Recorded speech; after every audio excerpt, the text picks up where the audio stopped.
Character archetypes in gaming are the terms used to describe a character's playstyle. Knowing what archetype a character falls into helps the player gain knowledge on the strategies they must use in order to use the maximum potential of their character. The offensive but fragile character, the speedy but weak, the balanced ones. There's a plethora of archetypes, and I decided to retrofit them into Pokemon's turn-based playstyle. So I decided to grab 10 known archetypes and did my best to see how they would apply in Pokemon, as well as giving some examples. And since we're a Gen 5 Pokemon in this household, I'm going to be using Gen 5 Pokemon for the archetype examples. So how about we start looking into these archetypes? Let's start! All-around Pokemon are Pokemon who are the most neutral of neutral. They're balanced all around, where no matter what type of situations they face, they will be pretty useful, probably not excelling, but it's good for any situation. Now, the interesting thing is that most Pokemon don't really fit into this category. There's not really a Pokemon that is all around in battle, since all of them will excel at something but be shit at something else. But the closest thing we have to an all-rounder, in my opinion, is Stoutland. Overall, stat-wise, they're pretty solid in all ambitions, attack-wise, defense-wise, speed-wise. The special attack won't be used much since it doesn't really learn many special moves. And with its normal typing, it'll be incredibly neutral against most types in the game, at least more compared to other typings. And with its diverse moveset, you'll be able to be prepared for any battle. Again, not excelling, but enough for your Stoutland could be used for most situations. A mix-up Pokemon somewhat play similarly to an all-rounder, except for the fact that they have a bit more versatility. So, depending on the Pokemon, they could excel in one department just a bit more than the regular all-rounder.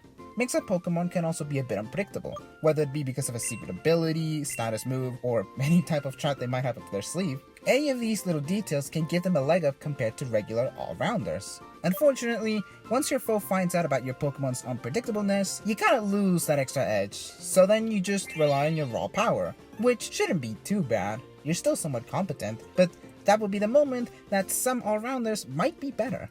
I think two Pokemon that fit the bill really well are Chandelure and Lilligant.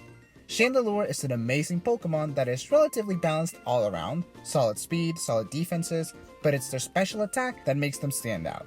Plus, with its abilities, it can trip up your opponents into unexpected territory. Unfortunately, if you do have a strong, super effective Pokemon against Chandelure, it might crumble. Similar thing with Lilligant. Strong speed and attack, but that defense is a bit concerning, but nothing that will murder it. Combine that with a plethora of moves that will heal it. Leech Seed, Synthesis, Giga Drain, and moves that will make you unstoppable, like Quiver Dance, and your opponents will be screwed. But because it takes a little bit of time to set up and your low defenses, you might end up in a pickle. And while these setups and status moves may make it seem like it would be from another archetype, it's this versatility that makes it land in the mix-up category.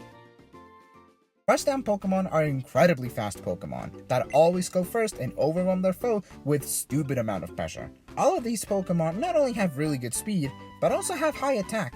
Although their speed comes first, and it's with this speed that they manage to defeat their opponents. The one thing that they have against is a Pokemon that is able to take their hits, survive, and kill their momentum to kill them. Two Pokemon that fit the bill are Leavanny and Whimsicott. Leavanny has really high speed and attack, which allows him to create an amazing first impression in battle.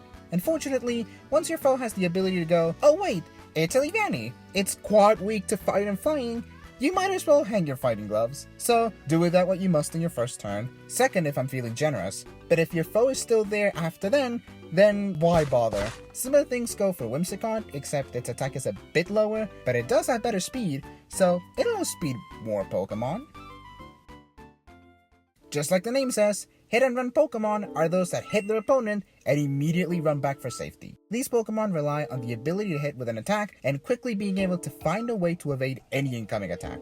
It requires a lot of thinking and patience, since these Pokemon aren't the strongest ones or even the bulkiest to take a shot. So, you gotta be ready to evade or block if you want to stay alive. And I think a Pokemon that is a great example of hit and run is Emolga. With its high speed, Double Team helping it evade better, and the pinnacle of hit and run, Volt Switch, a move that strikes your opponents and forces you to switch out, Emolga is the perfect Pokemon to piss off your opponents. Now technically, all Pokemon are able to just switch out, but it's such a risky way of doing it since you basically miss out on an attack. But Emolga really is a Pokemon that truly embraces the art of hitting and running. This is a niche one, but Trapper Pokemon are the ones that control the space. They either limit the opponent's moves or adds temporal hazards to make it very difficult for your opponent to do anything, which makes their options very limited, which allows you to chip away at your opponent. The downside, because you need to set everything up, it might take a while, all while you risk getting hit and being defeated before your master plan is even set up. Usually, poison types tend to be this archetype, with toxic spikes and a bunch of moves that could poison your foe, and the Pokemon I have chosen today is Scolipede, a Pokemon that has Poison Point as its ability, which means that anyone that comes in contact with it might be poisoned. Then add to that the plethora of poison type moves that have the ability to poison the opponents, and it makes it like you're walking on eggshells. Now this Pokemon would be the perfect fit for this archetype if it could learn toxic spikes in a normal way, because then it would truly be like walking on eggshells. Another move that fits perfectly for this archetype would be anyone that knows Stealth Rock. These moves are the pinnacle of trappers, taking control of the environment. Now the polar opposite of Trapper, Bait and Punish. Instead of making your opponent walk on eggshells, you're essentially baiting your opponent to attack you so they suffer. They want you to attack them. They need to in order for them to succeed. And a Pokemon that I think thrives in being attacked first is Ferrothorn. A Pokemon whose ability harms its opponents that come in contact with it, that also has the ability to learn Payback, a move that will do double damage if it's attacked first, and combine that with its awful speed, and it will always go second. Granted, that means if Pokemon use special attacks, and if they're stupid powerful, no point in baiting them if you're fucked. Also, shout out to Vanillite, yes Vanillite, who is a bait and punish Pokemon for the duration of it being a Vanillite, all thanks to the move Avalanche, which basically works like Payback. Now, probably the most niche archetype there is, Dynamic Pokemon. Dynamic Pokemon will be Pokemon that change game styles in the middle of the battle, that changes the way you would use this Pokemon. And I'm not talking about status moves that change the stats, I'm talking about full forms that change the base stats. And there's two Pokemon that fit this role to a T, Darmanitan and Meloetta. Two Pokemon that have the ability to change forms during battle, which basically changes their base stats, completely changing how you use the Pokemon in battle. Using Darmanitan as an example, normal Darmanitan has amazing physical attack and speed, but really weak defenses and special attack, which would make it an offensive Pokemon that has to beat their opponent before they have a chance to defeat it.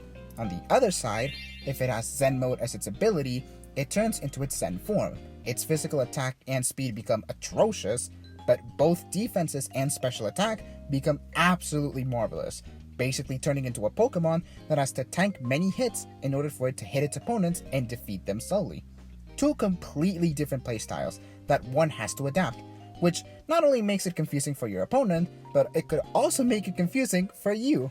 And not only that, but you only have 4 moves, so you have to be ready for both playstyles, considering one form has amazing physical attack but shitty special attack, and the other is the polar opposite. But hey, if you master both, you could be one hell of an opponent.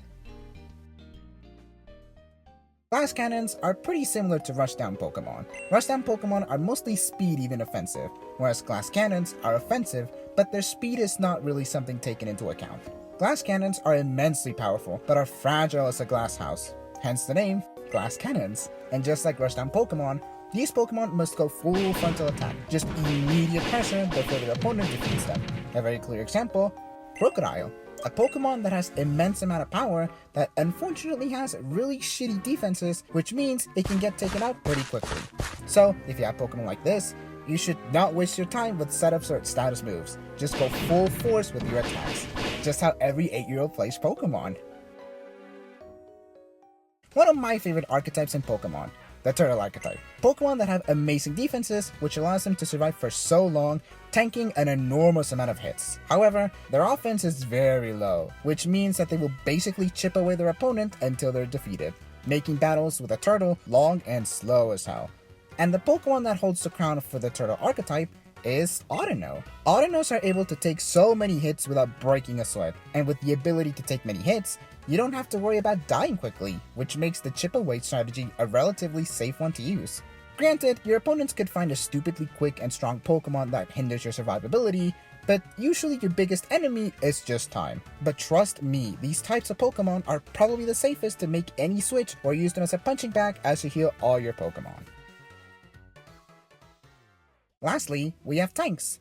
These ones are very similar to turtles in the way that both have amazing defenses. However, tanks also have strong offenses to the point that when they attack, it's not a chip but rather one hell of a boss. However, their speed is atrocious, meaning that while they tank hits and also hit pretty strongly, their attacks are going to take centuries to hit. A Pokemon that plays similarly to this is Golurk. So the difference with tanks and turtles, you could say that turtles chip away with multiple hits, whereas tanks will do the same damage with just one hit that will take ages to hit. It all depends on your playstyle. And that's 10 Pokemon archetypes. There's so many other archetypes and sub-archetypes out there that we could explore and find Pokemon that could fit in them. But these are the 10 that I wanted to talk about for now. Do you think the Pokemon I mentioned fit the archetypes I assigned them, or do you think they fit in another? Let me know in the comments below. Archetypes and Pokemon are not always exclusive to one, sometimes they could be more than one.